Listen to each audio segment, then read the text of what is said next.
Hello बच्चों, good afternoon. हम plant response to various condition in environment के अंतर्गत सारे जितने भी टाइप्स हैं हाइड्रोफाइट्स, जीरोफाइट्स, इनके बारे में पढ़ चुके हैं। और उसके बाद में हमने देखा था कि जो प्लांट्स को एनवायरनमेंट में सबसे ज़्यादा फैक्टर इफेक्ट करते हैं वो है लाइट एंड टेम्परेचर। तो लाइट के लिए हम फोटो पीरियडिज्म पहले ही पढ़ चुके हैं। अब हम पढ़ेंगे कि टेम्परेचर जो है वो किस तरह से प्लांट्स के अंदर होने वाली metabolism process and biological process and chemical reactions को कंट्रोल करता है। तो इसके अंदर हम जो टॉपिक पढ़ेंगे वो है वर्नेलाइजेशन। वर्नेलाइजेशन के अंदर हम देखते हैं कि कई ऐसे प्लांट होते हैं जिनको अपनी मेटाबॉलिज्म प्रोसेस जो है वो पूर्ण करने के लिए एक फिक्स टेम्परेचर की आवश्यकता होती है। इसको हम एक्टिविटी लिमिट कहते हैं। ये एक्टिविटी लिमिट अलग अलग प्लांट्स में अलग अलग टाइप की होती है। वर्नेलाइजेशंस की जो डेफिनेशन है वो many plants do not come to flower before their experience a low temperature. कई ऐसे पादप होते हैं जिनको कम तापमान की आवश्यकता होती है, जब तक उनको लो टेम्परेचर से ट्रीटमेंट नहीं मिलता है वो फ्लावरिंग नहीं करते हैं। These plants remain vegetative during the warm season, receiving low temperature during winter. Grow further and then bear flower and fruits. Requirement of low temperature prevents precocious reproductive development in autumn. It's allowed to plant to reach vegetative maturity before reproduction can occur. The condition occur in winter varieties of some annual food plants like wheat, barley, राई and सब biennial का मतलब द्विवर्षीय cabbage, sugar beet और carrot and perennial यानी कि बहुवर्षीय जिनको कई साल लग जाते हैं फ्लावरिंग एंड फ्रूटिंग में, तो वो है chrysanthemum. The annual winter plants also possess spring variety. The spring variety are planted in springs, they come to flower and bear fruits prior to end of growing season. If the winter varieties are sown similarly, then fail to flower and produce fruits before the end of growing season. They are planted in autumn from seedling, in which from they cover winter. The seedling resume growth in spring. They bears flowers and fruit in summer. जो बसंतीकरण है, vernalisation है, उसको एक रूसी वैज्ञानिक थे TD. लाइसेन को 1928 में इन्होंने इसकी खोज की थी। इनके अनुसार कई ऐसे क्षेत्र होते हैं जहाँ पे ठंड कम होती है या ठंड अधिक होती है। तो जहाँ ठंड अधिक होती है उन पादपों के जीन्स में कुछ ऐसा जेनेटिक ब्लॉक्स होता है जो इनके हम कह सकते हैं ट्यूबर, राइजोम या इनके सीड, इनकी जो बर्ड्स है, कलिकाएँ हैं, इनको लो टेम्परेचर का ट्रीटमेंट होने के बाद ही इनके अंदर फ्लावरिंग होती है और इनके अंदर सीडलिंग होती है। ये लो टेम्परेचर 0 डिग्री से 10 डिग्री के बीच हो सकता है। It was found by Lysenko, a Russian worker, that the cold requiring annual and biennial plants can be made to flower in one growing season by providing low temperature treatment to young plants और moistened seed. मतलब कि young plant में हम low temperature का treatment दे सकते हैं, या फिर कोई सीड है तो उसको पहले मॉइस्ट करके थोड़ा सा उसको अंकुरित करना पड़ता है, उसके बाद इसको हम ऐसा ट्रीटमेंट दे सकते हैं। He called the effect of the chilling treatment as vernalization. Vernalization is there for a process of shortening of the juvenile. Juvenile का मतलब होता है किशोर, जो जस्ट अभी छोटा है, और vegetative phase and hastened flowering by a previous cold treatment. हम इसमें देख सकते हैं इस डायग्राम के द्वारा, इसमें experiment to show effect of vernalization of winter rye. ये राई का प्लांट है, इसमें हमने एक मतलब स्लाइटली जर्मिनेटेड सीड लिया है, उसको हमने लो टेम्परेचर से ट्रीटमेंट किया है। Chilled for 2 month at 5 degree centigrade, planted in ordinary temperature. तो ये वर्नेलाइज्ड हो गया, इसके अंदर बहुत अच्छे से सीडलिंग मतलब फ्लावरिंग हुई है और इसकी ग्रोथ हुई है।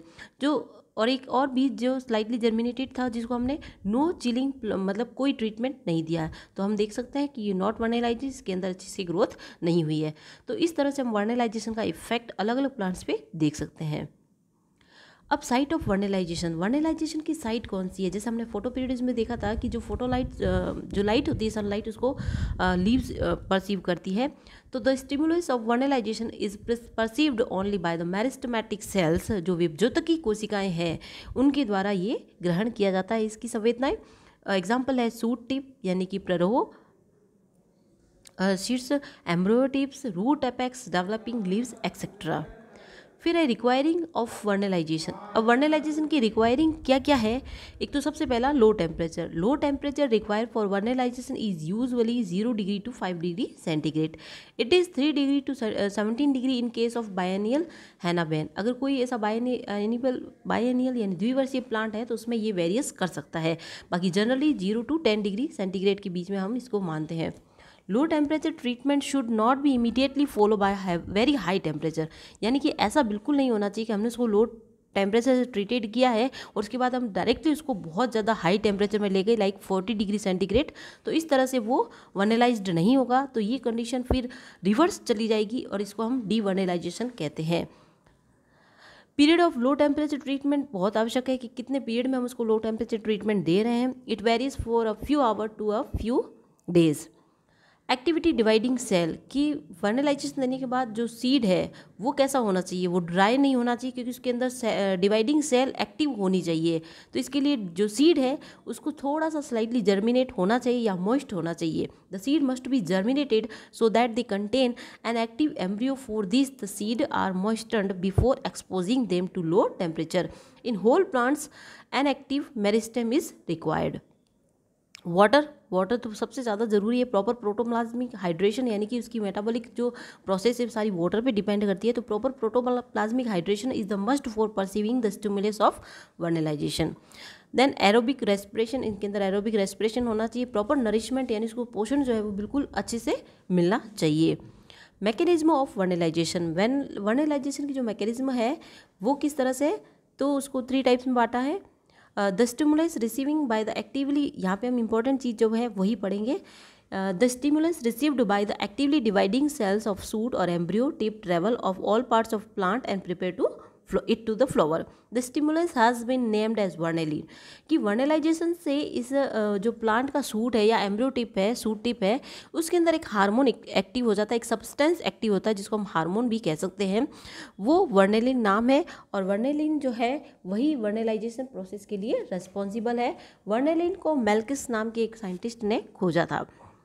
तो the stimulus has been named as vernalin and can be passed from the one plant to another through the grafting in case of henbane but not in other. ये कई प्लांट्स जो एग्जांपल्स अलग अलग very करेंगे, जैसे यहाँ पे हमने हैनाबेन लिया तो ऐसा हो सकता है कि हम एक प्लांट में वर्नलाइजेशन प्रोसेस के द्वारा वर्नेलिन को प्रोड्यूस करें और ग्राफ्टिंग के द्वारा उसको दूसरे प्लांट में दे दें। However the chemical has not been separated, ये केमिकल सेपरेटेड नहीं हो सकता है, एक जगह से दूसरी जगह ट्रांसफर जरूर हो सकता है। In some plant cold treatment can be replaced by gibberellin. ऐसा माना गया है अभी तक कि जिब्रेलिन के द्वारा जो कोल्ड ट्रीटमेंट है उसको रिप्लेस किया जा सकता है। यानी कि वर्नलाइजेशन के द्वारा अगर की इंटरप्टेड हो गई और कोई प्लांट डीवर्नलाइज्ड हो गया तो उसको हम जिब्रेलिन से ट्रीटमेंट दे सकते हैं। Vernalization prepare the plant to flower. The inductions of flowering depend upon the presence of the favorable condition. Photoperiodism, however, not only prepare the plant to flower but also bring about flowering. अब यहाँ पे अंतर समझिए कि जो vernalization process है वो plant को प्रिपेयर करती है फ्लावरिंग के लिए, और जो फोटोपीरियोडिज्म है वो ऐसा नहीं करती है। Henbane is a long day plant which also requires cold treatment unless the until both are provided the plant will not come to flower. अब इम्पोर्टेंस क्या है फ्लावर इसकी बसंतीकरण की, तो हम सब जानते हैं कि कई सारे इकोनॉमिक इंपॉर्टेंस के प्लांट्स हैं जिसको हम जल्दी से जल्दी ग्रो करना चाहते हैं, जिससे हम जल्दी से जल्दी उसकी जो भी इसका इकोनॉमिक्स इंपॉर्टेंस के हिसाब से उसकी हम इसकी फसल जो है वो लेना चाहते हैं। तो इसके लिए हमें अगर लंबे टाइम तक किसी बीजों को स्टोर करना है तो इसमें वर्नलाइजेशन का बहुत ज़्यादा इंपॉर्टेंट है। और जितने भी इकोनॉमिक इंपॉर्टेंट जो प्लांट हैं उनको अगर हम प्रयोगशाला में उगाना चाहते हैं, उसका बहुत लंबे टाइम पे टिश्यू कल्चर करना चाहते हैं, तो उसके लिए भी वर्नलाइजेशन इंपॉर्टेंट है, क्योंकि वर्नलाइजेशन के द्वारा हम इसका टाइम से पहले ही जर्मिनेशन और फ्लावरिंग करवा सकते हैं। और कई ऐसे आर्थिक इकोनॉमिक्स इंपॉर्टेंस के प्लांट्स हैं जो विंटर सीजन के हैं, जैसे प्याज है, जई है यानी कि अनियन, ओट्स, अनाज है जैसे मूली है, पत्ता गोभी है, और कई सिकल सीरियल है। तो इनको हम टाइम से पहले ही इसकी बुआई करके इनसे फसल प्राप्त कर सकते हैं। तो vernalization can help in shortening the juvenile और vegetative periods of plants and bring about early flowering. It is not only applicable to temperature plant but also in some tropical plants. ऐसा नहीं है कि जो ये ठंडी प्रदेश के प्लांट है या टेम्परेट प्लांट है उन पर ये काम करता है, कई सम ट्रॉपिकल प्लांट्स को भी हम वर्नलाइजेशन से ट्रीटेड यानी कि लो टेम्परेचर से ट्रीटेड करके जल्दी ही हम उसकी फसल या फ्लोवरिंग प्राप्त कर सकते हैं। It increase yield, resistance to cold and disease also. Carnal wrinkles of triticale can be removed by vanillization. इससे कोई जो डिजीज़ है जैसे ट्रिटिकल में है, ट्रिटिकल क्या है, ट्रिटिकम एस्टिवम यानी कि जो गेहूं है और सिकल सिरल राई है, उन दोनों का ये हाइब्रिड है ट्रिटिकल। तो इसके अंदर जो डिजीज़ है कार्नेल रिंकल्स, उसको भी हम वैनिलाइजेशन के द्वारा रिमूव कर सकते हैं। अब फोटोपीरियडिज्म एंड वैनिलाइजेशन में थोड़ा सा हम यहाँ डिफरेंस भी देख लेते हैं कि फोटोपीरियडिज्म जो है वो एक ऐसी प्रोसेस है, it is a process to stimulate flower induction by exposing the plant to appropriate photo period. यानी कि ये सनलाइट के द्वारा ही स्टिमुलेट करती है फ्लावरिंग को, मतलब फ्लावर के लिए, फ्लावर को उसके मतलब ग्रो के लिए। It's provide both stimulates and inductions of flowering. The stimulates is perceived, इसके अंदर जो स्टिमुलेशन होंगे वो ग्रीन लीव्स के द्वारा होंगे, जबकि वर्निलाइजेशन में हम आगे देखेंगे कि एम्ब्रियो टिप है, सूट टिप है, उनके द्वारा इसकी स्टिमुलेस जो है वो परसीव्ड होंगे। The stimulus itself induced flowering, it is mediated through florigen. Photoperiodism में जो केमिकल रेस्पॉन्सिबल है, जो फ्लावर को प्रिपेयर करने के लिए, फ्लावर के ग्रो करने के लिए जो इंपॉर्टेंट केमिकल सब्सटेंस है जिसको हम हार्मोन कह सकते हैं, वो फ्लोरिजन है। Exposure to 2 or 3 appropriate photo period is enough to induce flowering. Photo period induction ये बहुत इंपॉर्टेंट पॉइंट है कि जो फोटो पीरियडिक इंडक्शन है वो कभी भी रिवर्स्ड नहीं हो सकता। जैसे अगर कोई प्लांट है उसको फोटो पीरियड में टाइम पे नहीं मिला, जैसे शॉर्ट डे प्लांट को जितना चाहिए क्रिटिकल डे से कम, वो अगर नहीं मिला तो उसके अंदर फ्लावरिंग नहीं होगी। लेकिन जो वर्निलाइजेशन है वो अगर प्लांट को लो टेम्परेचर या ऐसा ट्रीटमेंट नहीं मिला तो उसके अंदर डीवर्निलाइजेशन होगा। तो डीवर्निलाइजेशन को हम वापस रिवर्स कर सकते हैं वर्निलाइजेशन में, वापस लो टेम्परेचर ट्रीटमेंट करके या जिब्रेलिन के द्वारा। लेकिन photoperiodic inductions can not be reversed और not fulfilled by exposure to unfavourable photoperiodism. तो एक इंपॉर्टेंट डिफरेंस है। Gibberellic acid can replace exposure to long photoperiodic in long day plants only. Long day plant में कभी कभी ऐसा माना गया है कि जिब्रेलिक एसिड जो है वो थोड़ा सा रिप्लेस कर सकते हैं। Vernalization it is a process to of preparing the plant for perceiving stimulates for flower induction. यानी कि ये जो प्रोसेस है वो फ्लावर को इंडक्शन के लिए बहुत ही इंपॉर्टेंट है कोल्ड ट्रीटमेंट के द्वारा। ठीक है, it is only prepare a plant for perceiving the flowering stimulation, कि यानी कि ये प्लांट्स को फ्लावर स्टिमुलेस मतलब फ्लावरिंग के लिए स्टिमुलेस करती है, उसके लिए तैयार करती है। It doesn't induce flowering. उसके बाद मतलब परसीविंग और इंडक्शन में भी अंतर है। ठीक है, the stimulus is perceived bye meristem, embryos और लीव्स। उसके अंदर तो ओनली लीव्स था जो परसीव्ड करी थी स्टिमुलेशन, लेकिन इसके अंदर meristem, embryos and leave and seed also, moist seed, okay, slightly germinated seed.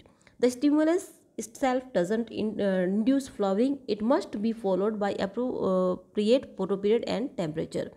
It is mediated through vanillin. वर्निलाइजेशन में जो केमिकल सब्सटेंस है वो वर्निलिन है जो इंड्यूस्ड, और वर्निलिन ही फ्लोरिजन को इंड्यूस्ड करता है, सिंथेसिस को इंड्यूस्ड करता है। और वर्निलिन को किसने खोजा था? मेलेकिस ने। ये इंपॉर्टेंट क्वेश्चन है, कॉम्पिटिशन एग्जाम में आया हुआ है, पीएमटी नीट के एग्जाम में भी आया हुआ है। तो आप ध्यान देना कि वर्निलिन जो है वो वर्निलाइजेशन प्रोसेस के द्वारा बनता है और यही induce synthesis of florigen, which induce the synthesis of flori, और वर्निलिन ही फ्लोरिजन के सिंथेसिस को इंड्यूस करता है। और वर्निलिन की खोज की थी मेलेकिस साइंटिस्ट ने। अब exposure to low temperature for about 15 days is needed to induce flowering. यानी कि फ्लोवरिंग के लिए लो टेम्परेचर जो कि वेरियस कर सकता है, मतलब 2 डिग्री सेंटीग्रेड से 12 डिग्री सेंटीग्रेड के बीच होता है, और ये फ्लोवरिंग को इंड्यूस करता है।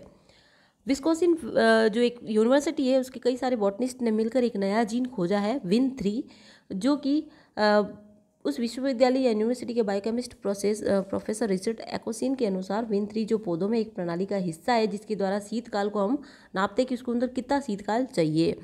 इन पादपों में समय से पूर्व पुष्पन नहीं होता है, तो जो कोल्ड ट्रीटेड सीड्स है या कोल्ड ट्रीटेड प्लांट्स है उसके द्वारा इनको ट्रीटमेंट देके जल्दी से जल्दी जर्मिनेशन और पुष्पन करवाया जा सकता है। तो आप ये नेट पे भी खोज सकते हैं विन3। इसके बारे में मैंने थोड़ा बहुत बता दिया है और आपके लिए यह बहुत इंपॉर्टेंट है। ठीक है, तो इस तरह से आप डीवर्निलाइजेशन मैंने पहले ही बताया कि अगर वर्निलाइजेशन के इफेक्ट को हम ख़त्म कर देते हैं या उसको हाई टेम्परेचर से ट्रीटेड करते हैं तो वर्निलाइजेशन का इफेक्ट खत्म हो जाता है और ऐसे प्लांट को हम डीवर्निलाइजेशन कहते हैं। तो यहाँ आपका ये चैप्टर जो plants response to various conditions या वेरियस हैबिटेट इन एनवायरनमेंट ख़त्म होता है। और अब नेक्स्ट जो चैप्टर है हमारा वो है प्लांट पॉपुलेशन इकोलॉजी, जिसके बारे में हम अगली वीडियो में पढ़ेंगे। और होप कि आपको समझ में आया होगा, और आप साथ के साथ इसको रिवाइज करें, अपने नोट्स लेके उसको नोट डाउन करें। जो भी चीज़ है जो नहीं समझ में आ रही है उसको कमेंट में बताएं। ठीक है, थैंक यू सो मच।